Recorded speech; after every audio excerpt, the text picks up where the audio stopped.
बिस्मिल्लाहिर्रहमानिर्रहीम Badgram media room viewers मिसा नसीब नाजरीन हमेशा तاسو ګورئ چرته هم داسې واقعیات زموږ مخې له ډېر زیات راځي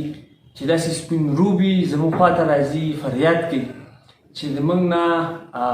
بازار ته رالو پیسې چې دي روکې شلې او همیشه تاسو ګورئ او بیا تاسو تعاون هم کوئ انسان زړه چې دی هغه تکلیف کې شي چې مشر سړی دی بازار ته راغی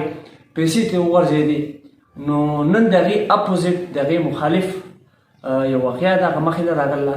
باباجي راغلی باباجي ته پیسې چې دي هغه میلاو شوي دي نو او بابا چې دی دا یو خوشقسمته خبره ده چې د الله رب العزت یاره چې دا هغه په زړه کې ده هغه دا غواړي چې دا پیسې دې ته میلاو شوي دي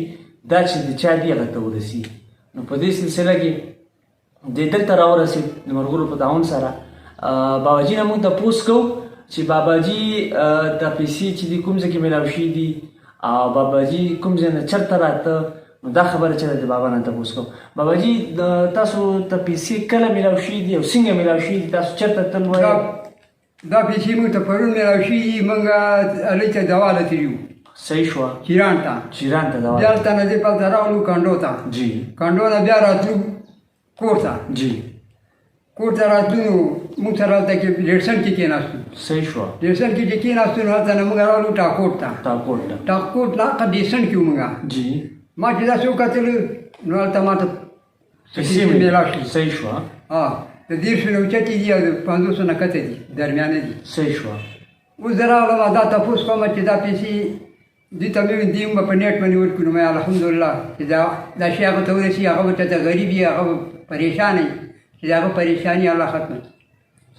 الله پاک دې باباجي تعالی جزای خیر راکړي چې تا داسې یو د مسلمانۍ صحیح حق چې دی هغه دې ادا کړه تاسو په زړه کې ترس دی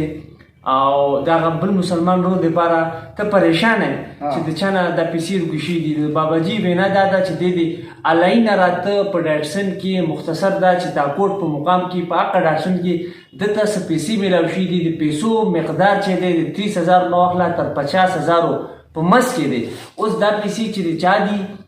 دا ویډیو چې دا تاسو په ځان باندې کې امانت وګڼئ چې زموږ د اواز چې دی هغه سړي ته ورسي باباجي پریشانه دی چې دا پیسې چې د چا دي هغه ته میلاو شي نو دا ویډیو چې دا به تاسو زیاتو نه زیات شیر کړئ د باباجي نمبر به زه هم تاسو له په دغه ویډیو کې راکوم او خپل نمبر به راکوم نو د دې مقصد دا دی چې کوم خلک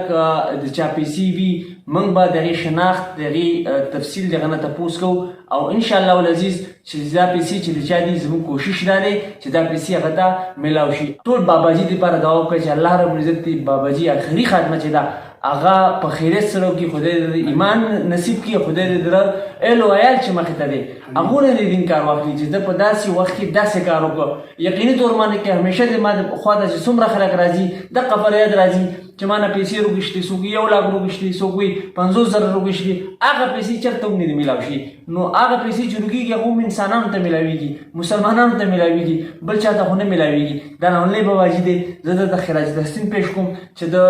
ډېر غټ پن مظاهره وکړه او دا پیسې چې دي دی غواړي دا چې هغه چې کوم کس مالک دی هغه ته ورسي نو موږ له راکړه اجازت او دا ویډیو چې دا په ځان باندې قرض وګڼئ فرض وګڼئ مخې ته شیر کړئ جزاک الله خیر